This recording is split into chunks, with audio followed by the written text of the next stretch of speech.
Okay. Thanks for tuning in. I'm going to switch things up instead of just talking about hockey or baseball or football or basketball, any of the four major North American sports. I actually have a very neat idea.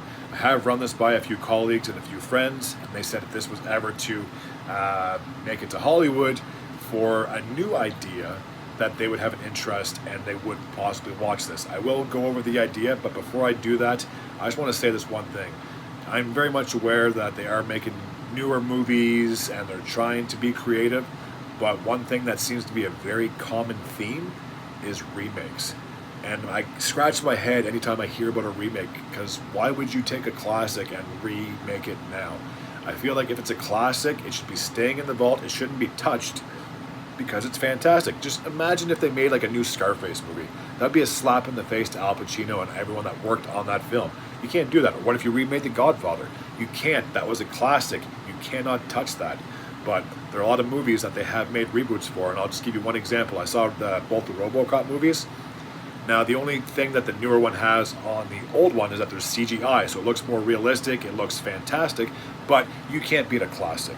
Now, I'm not trying to crap on the new one, but again, when you go from having to put everything on, makeup, all the other jazz, you have to literally sit there in your chair for hours and get all this stuff done to you, whereas nowadays, you just in front of a green screen, you put a suit on, and they can make you look like anything you want. You could look like an elephant if they really wanted you to, with your face on it. Like, there's just so many neat things that CGI can do, but again, you can't take a classic and remake it.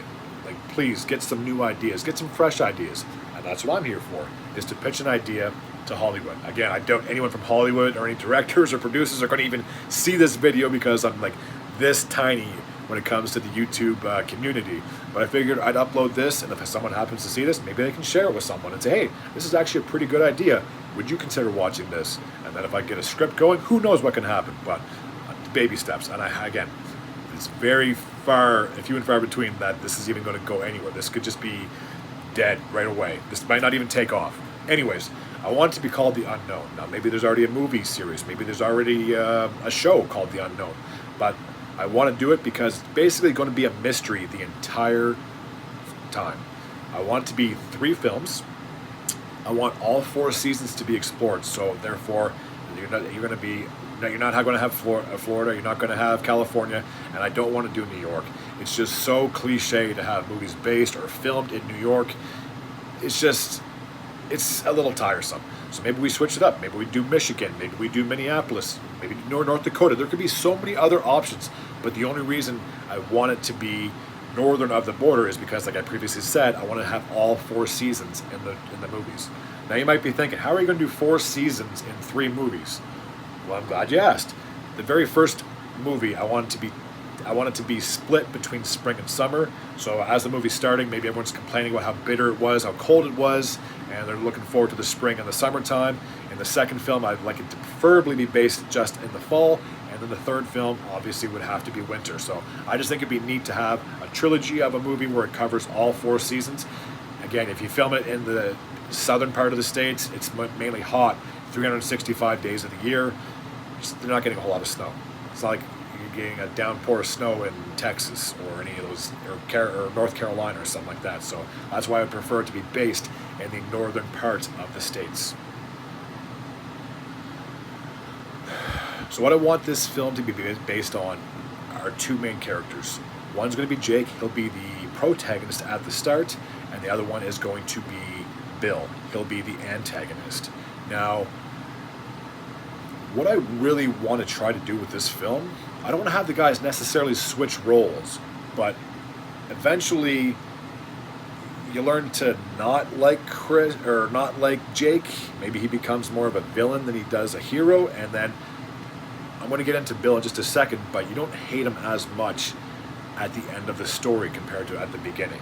So the way I want this movie to start is maybe Jake works for a very big company. Maybe he's getting a promotion. Could be CEO, could be president, whatever the case may be, is whatever the top position at a company you can get, a GM. So many different things. Anyways, so he's getting a promotion. He has all of his colleagues there. He has his family there. Maybe his parents are there, his girlfriend, their kids. And they all have a big celebration, a big party. Everyone's toasting Jake, saying what a great guy he is and what a great leader he's going to be. And then at the end of that celebration, everyone kind of takes off, does their own thing. And we'll put it this way, Jake's not hurting for money, so they can afford a nanny. And the nanny ends up driving them home, and then Jake takes his girlfriend, we'll call her Cindy, out on the town. They go to a nice restaurant, and then he ends up proposing to her maybe on the car ride home. Maybe they take a limo. There could be so many different options of how they get around town. So it starts off very sweet and romantic, but then it ends up turning into a cluster. It could be, I want to have a lot of genres in this film. Now, a lot of the movies are just horror or just comedy or action. I want this to be a bunch of things, but again, mainly mystery. So as the weeks and months go by, I should say, or go on, that you see Jake in his new role, doing CEO, president, or GM things, whatever it is that they do. Maybe it's making phone calls, maybe it's going to meetings, maybe it's bossing people around, telling them what to do. A day-to-day insight of what it's like to be Jake and at his new position. But one thing he realizes is that whether he's going to work, or whether he's going out on the town, or whether he's going home, he feels like someone's almost over his shoulder or spying on him or whatever the case may be is. But the problem is, it's not that they're too far away that he can't make out a face or a body, is that they are covered head to toe. So you can't see what this person looks like. So for the first little while, Jake's kind of wondering, if I call this in, say someone's stalking me, they're going to ask for a description. They're going to want to know, get a name. And I have no idea who this person really is. So again, when it's happening at work, when it's happening, maybe he's out with some friends, that is what it is. But once he finds that someone's stalking him at home, he feels his family's going to be in danger, so he has no choice but to call the police. And we'll say the head guy's name is Tom. Maybe he's chief. I don't know. There could be a number of things that, or it could be any position that really. And they're very close. Let's call him Tom. Tom the chief.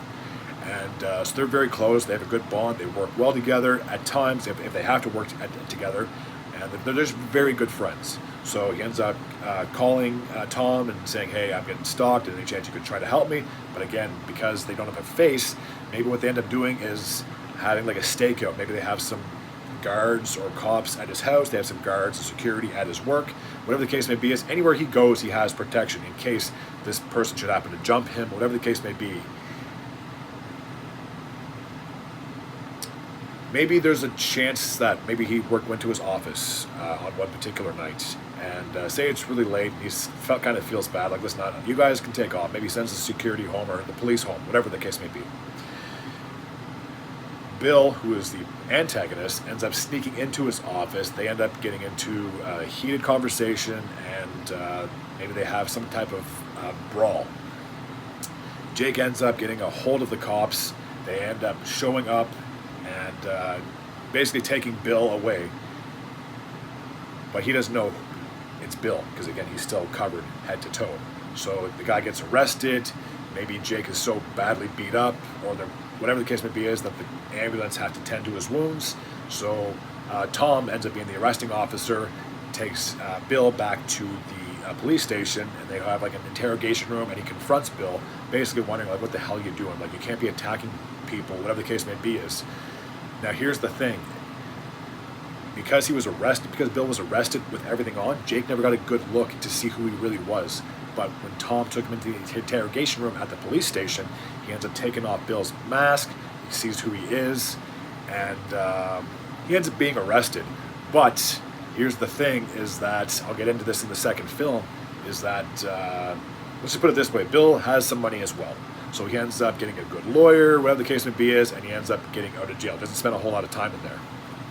So Jake finds out that Bill is loose again. He's out of the city, but they did put like a warrant on Bill that if he got maybe too close to Jake, that he'd be automatically thrown back into the cellar without parole, whatever the case may be is.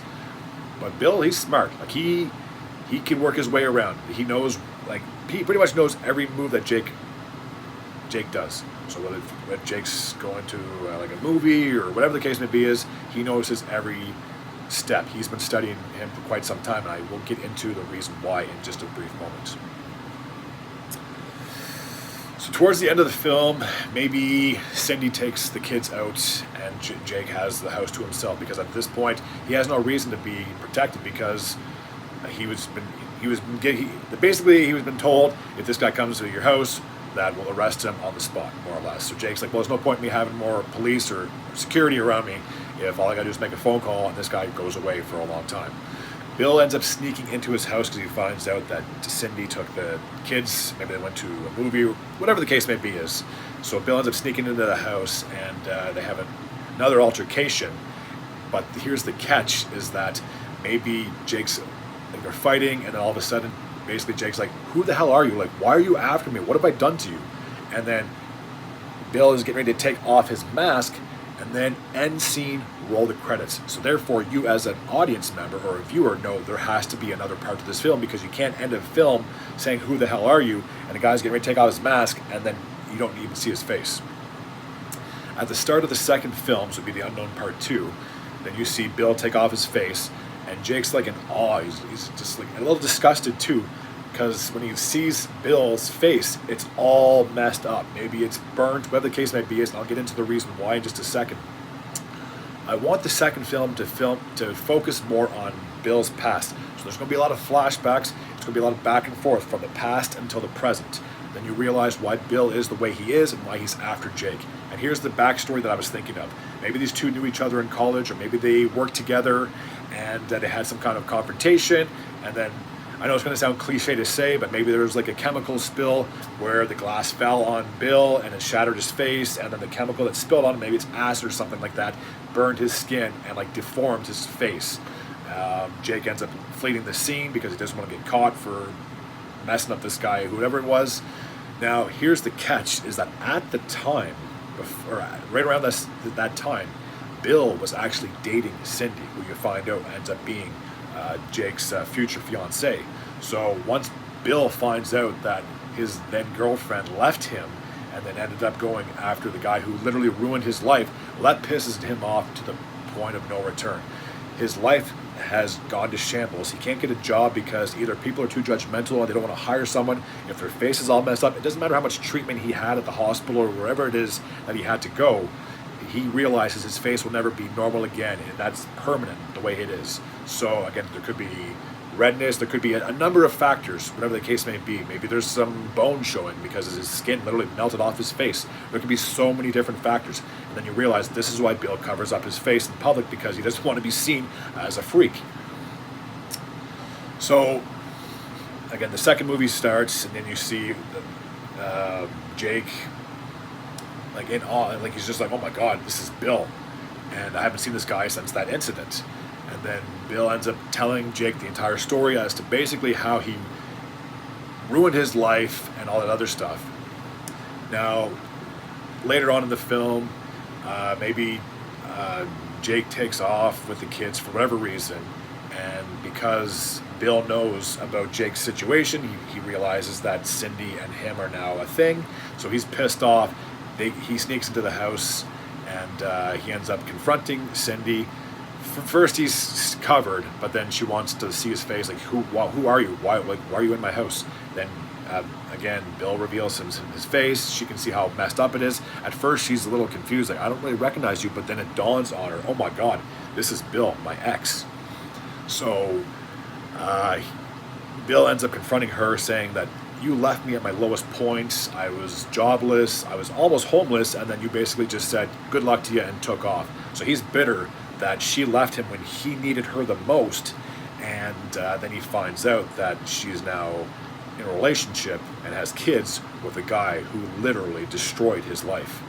So Bill ends up turning to a life of crime after she leaves him, and then he's basically robbing places, trying to get money, whatever the case may be. Is now, again, this is probably going to sound very typical because it has happened in other films. Because Bill is so bitter towards Jake, maybe he joins a gym or starts doing whatever it is, could be MMA, whatever you want to call it, so he can like beef up and essentially take Bill down and beat him up, whatever. I already said that. Anyways, so obviously he's just paying in cash because he can't use his debit because he has no actual job. So again, Bill's resorted to a life of crime, theft, you name it, in order to make ends meet.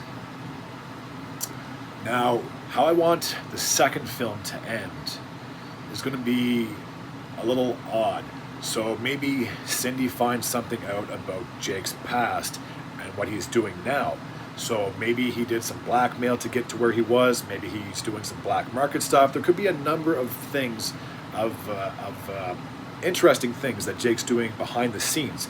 So in person, he seems like a very genuine, nice guy. But maybe, like I said, he's doing some shady stuff in the background, and that's how he got to the position that he is. Maybe he's making some extra money on the side. There could be a number of factors as to what he's doing. So she finds out a little bit of Jake's dark side, and then right as she's about to confront him, boom, end scene, roll the credits. So therefore, as an audience member, you're going to know, okay, she's finding out some stuff about Jake, and now this is some really shady and dark stuff. So there has to be a third film. You can't end a film on like a mind bleep, if that makes any sense. And then the third film is going to be him basically opening up about all the stuff. And again, she realizes what a dick he is, or a jerk. I don't want to get kicked off YouTube for saying dick. Oh, I said it twice. But then she starts questioning her relationship and all the other stuff, and basically threatens to leave him. Then he ends up turning into, like I said, a dick. Again, there's a third time. He turns into a bad guy. He reveals his true colors, and they end up having an altercation. She ends up leaving his office. He's basically sitting in his office. His life is almost crumbling apart because his now fiance wants nothing to do with him. Maybe she's threatening to take the kids away. He's pissed off. So now again, he's looking like his true self, not just his fake, happy, nice self. So that's why I said at the beginning of the video that I want him to kind of turn into the antagonist. And then because so much messed up stuff has happened to Bill, maybe you have a little bit of sympathy for him. I'm not going to say he turns into a protagonist because he's no saint either. But again, that's why I want the roles to reverse once the third film rolls around. So, I should have also mentioned this too, that Tom, the police chief that I think I mentioned before, he's the middleman between Jake and Bill. So he knows, so Tom knows Jake and he knows Bill, but Bill and Jake don't know that they both know the same cop. So again, maybe, like I said, Jake and the cop have such a great bond and they're good buddies. And then maybe on the other side, maybe Bill's paying off the chief just to get him off his ass, kind of a thing. You know what I mean? Like, so maybe the chief isn't as innocent as you think. Now, as the third movie progresses, I should also mention too that the cop has an understudy, and something ends up happening to Tom. Maybe they end up getting into a great big shootout, or whatever the case may be is, and then the understudy ends up taking over his job towards the end of the third film. And now this is what's really going to be the catch, is that there's going to be a time, whether it's at Jake's house or his office, where it's going to be Jake and his wife, again, having another argument. Maybe this is like the final straw where she's like, listen, I'm filing for divorce, I'm leaving, I'm going to stay with this, whatever the case may be is. And then right as Jake is about to do something aggressive, Bill shows up just in time. Not to save the day, but just to basically kick some ass, because he's still not done with Jake. And because she's there, maybe something god-awful happens. Maybe she gets bumped, or maybe there's like a cabinet that gets knocked over. There could be so many different factors, but it was, let's put it this way, it's an accident. She didn't get struck, but something maybe hit her or fell on her, and it ends up costing her life. So maybe Bill hits something, and then it knocks over, and it falls on her. So now Jake's pissed because he's like, oh my God, my future, or my wife, whatever the case may be, is the baby, the mother of my children is now dead. So he's even more angry, and again, now this is when he snaps. Maybe he goes after Bill, maybe he goes ape-ish, I want to say the bad word, on Bill, but it never comes to the point where they kill each other. But I want the ending to be, they're both standing in front of each other, and they each have a gun. And then all of a sudden the scene goes black and you hear gunshots, but you don't know what happened. Again, I really want this to be a mystery. I want the audience to determine what they think could have happened. Now, I mentioned before how the cop had the understudy and that guy took over his job. So let's call him David. I don't know. Again, names aren't finalized. The end scene will be him with his new understudy. Maybe they're sitting at a cafe, or maybe they're sitting in at a park. Whatever the case may be is, drinking a coffee. Not trying to sound like a stereotypical cop, but the two of them are speculating what they think could have happened. Because maybe when they got to the scene of the potential crime, there were no bodies.